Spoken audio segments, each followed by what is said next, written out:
What's up everyone and welcome back to the MMA Buzz. Khamzat Chimaev has finally reacted to the highly anticipated showdown between Islam Makhachev and Jack Della Maddalena, and the MMA world is buzzing. Welcome back to MMA Zone. Let's jump straight into it. Islam Makhachev not only dominated from start to finish, but he also cemented himself as one of the greatest fighters of this era by becoming a two-division UFC champion. His performance at UFC 322 left fans, fighters, and analysts stunned as he controlled every aspect of the fight with absolute composure and precision. Earlier, we posted our full reaction video breaking down the entire event and sharing how the MMA community responded. That clip quickly gained traction as fans revisited every moment of the card and appreciated the technical brilliance displayed by Makhachev. Since then, Khamzat Chimaev has shared his own reaction to the fight. Taking to social media, Chimaev kept it short but meaningful, writing, "Congratulations, Dagestan." The message instantly sparked conversation among fans, with many interpreting it as both respect toward Makhachev and a subtle hint that Chimaev is still watching the lightweight and welterweight landscape closely. Islam's dominance has now opened new questions for the division's future, especially with Ilia Topuria's recent comments aimed at him. Makhachev briefly responded, brushing aside the talk and reminding everyone that results inside the cage speak louder than words. With Makhachev's historic win, Chimaev's reaction, and the heated discussion surrounding UFC 322, it's clear that MMA world isn't slowing down anytime soon. Big challenges, new contenders, and possible super fights are all on the horizon. Stay tuned for more updates, reactions, and breakdowns as the post-UFC 322 conversation continues to unfold. Before moving on to the next news, we have a quick request for you. We're always working to improve our content and truly value your support. If you could take a moment to leave a like on this video, subscribe to the channel, and hit the bell icon, it would mean a lot to us. That way, you'll never miss an update. Move on to another news.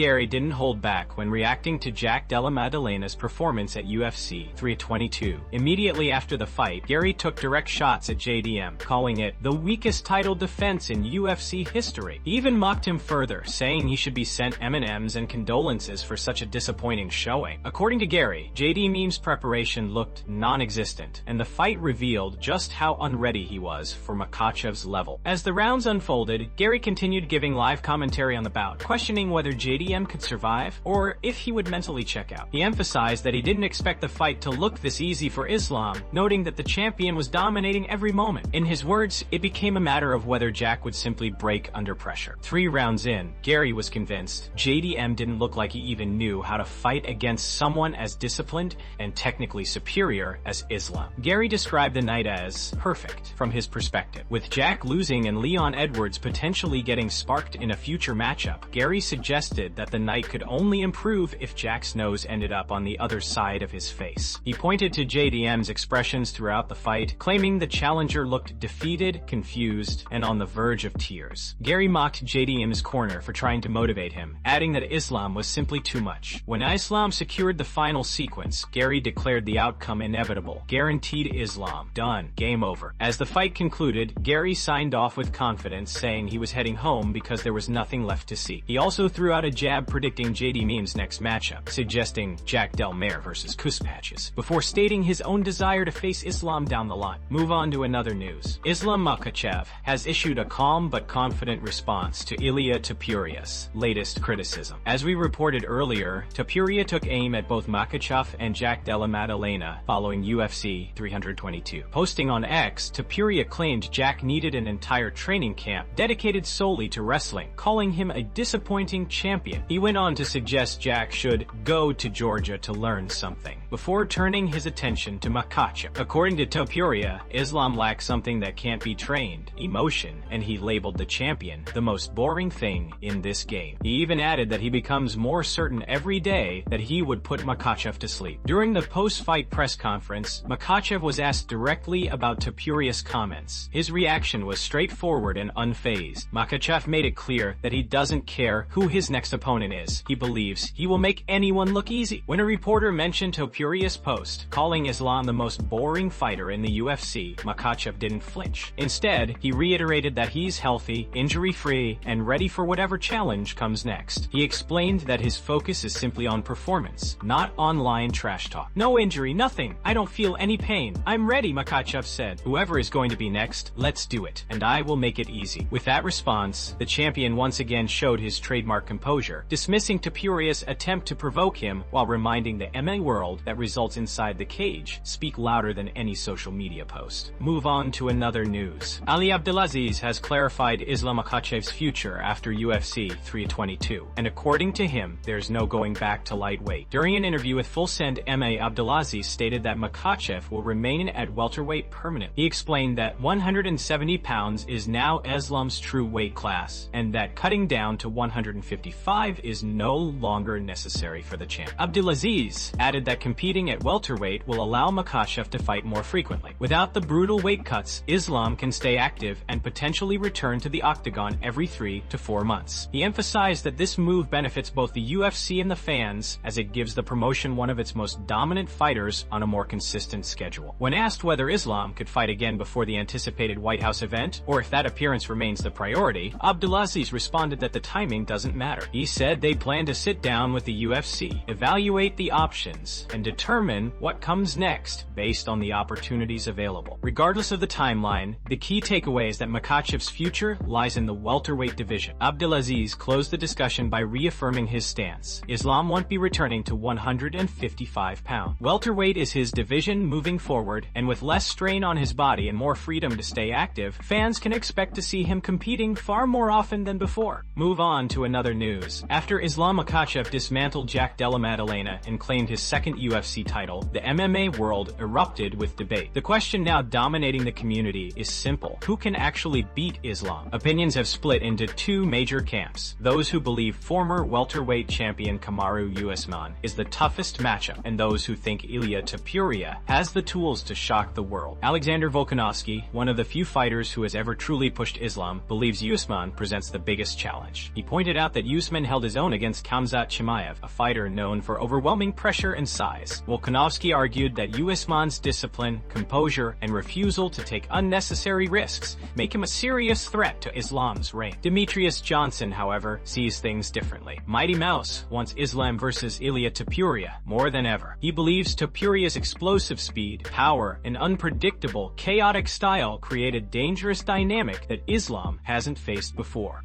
The possibility of that matchup has fans imagining a high-paced, high-risk showdown. Then there's Shavkat Rakhmonov, who inserted himself into the conversation to remind everyone that he remains the biggest problem at 170 pounds. With his size, elite wrestling, finishing ability, and undefeated record, Shavkat has a legitimate argument as a future challenger and a stylistic nightmare for anyone in the division. Even with Shavkat in the picture, the consensus is that Islam's next opponent will almost certainly come down to Usman or Topuria. Two completely different fighters offering two completely different threats. Topuria, however, would need to defend his lightweight belt at least once before considering a move up to welterweight. What's clear is that Islam has entered a new era as a double champion, and now the entire MMA world is trying to figure out who, if anyone, can solve the puzzle that is Islam Makhachev. Reactions from fighters highlighted this excitement. Volkanovski reiterated that Usman's style makes him an extremely difficult matchup. Others pushed hard for Islam versus Topuria,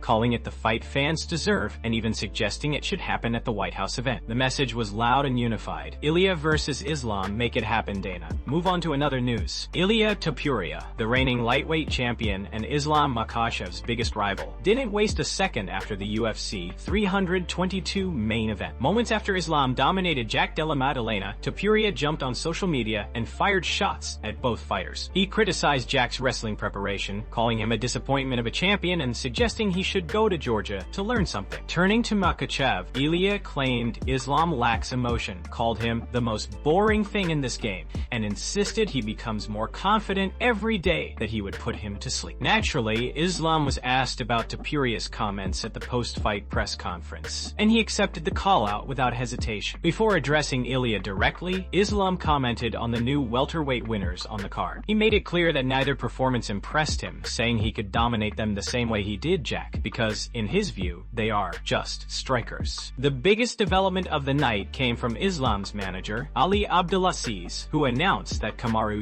Usman is expected to be the next challenger. According to Abdelaziz, Usman is the toughest matchup at welterweight and the kind of opponent Islam wants, a fighter with elite wrestling, championship pedigree, and a legacy worthy of a high-stakes showdown. When asked directly about Topuria's callout, Islam responded with full confidence. He stated he plans to defend his belt many more times and emphasized that he is completely healthy and ready to fight again. Makhachev dismissed the criticism, saying everyone claims they will knock him out, but once they step into the cage, the reality changes. He explained that even if an opponent defends his takedowns once or twice, he will continue pushing forward until he breaks them. Islam reiterated that at welterweight, he doesn't believe anyone can stop his wrestling. He gave respect to Jack Della Maddalena, calling him one of the hardest opponents in the division, but explained that his preparation allowed him to make the fight look easy. In the end, he made it clear, whoever is next, whether Topuria or Usman, the result will be the same. He will make it look effortless. Move on to another news. Dana White has officially responded to Jon Jones' recent apology. If you've been following the updates, you'll remember that Jon appeared on a podcast where he reflected on the Tom Aspinall situation and admitted he regretted how everything unfolded. During the interview, Jon explained that he plans to apologize to Dana White the next time they meet in person. He spoke openly about the respect he has for Dana, saying the UFC president changed his life and his children's lives, and acknowledged that their verbal agreement had been mishandled on his end. Jon said he wishes he could sit down with Dana face-to-face, clear the air, and focus on moving forward so they can return to doing big business together and entertaining fans. That clip eventually made its way back to Dana White, who addressed it during an interview with TMZ Sports. Dana made it clear that Jon doesn't owe him any apology. Despite the rocky history between them, Dana once again called Jones the greatest fighter of all time, insisting that no controversy changes that reality. He emphasized that even through all the chaos and challenges of dealing with Jon over the years, his legacy inside the octagon remains unmatched. Dana said Jones is the GOAT, period, end of story, and that there is nothing Jon needs to make right from his perspective. In the end, Dana's response showed that the respect between them still exists, and whatever disagreements happened in the past won't overshadow Jones' accomplishments or their long-standing relationship. Move on to another news. Dana White recently responded to Francis Ngannou's comments about a potential fight between him and Jon Jones being the biggest matchup in combat sports history. During his TMZ interview, Dana was quick to disagree, and honestly, nobody should be surprised. According to him, the real mega fight would be the winner of Cyril Gane versus Tom Aspinall facing Jon Jones. In Dana's words, that would be the biggest fight ever in his eyes. He emphasized that Gane and Aspinall still have to run it back, and only after that can anyone talk about the biggest ever label. When asked if the winner would actually get Jon Jones next, Dana reminded everyone that Jones is technically retired. He pointed out that people keep bringing up Jon as if he's still active, but the situation isn't that simple. Dana's take was essentially, let the division shake out first, and then we'll see how everything plays out. Given the history between Dana White and Francis Ngannou, it was expected that Dana wouldn't support Francis' claim. Their past disagreements and public back and forths make it clear why Dana wouldn't validate Ngannou's perspective so easily. Still, from a fan's point of view, the debate remains wide open. Many believe Francis Ngannou versus Jon Jones is a once-in-a-generation matchup, a heavyweight clash with unmatched intrigue and global attention. Others argue that Jones facing the current rising stars like Tom Aspinall could create an even bigger moment for the sport. So now the real question goes to the audience. Is Francis Ngannou versus Jon Jones truly the bigger fight? Or does Tom Aspinall versus Jon Jones surpass it in today's MMA landscape? Share your thoughts in the comments and let the debate begin.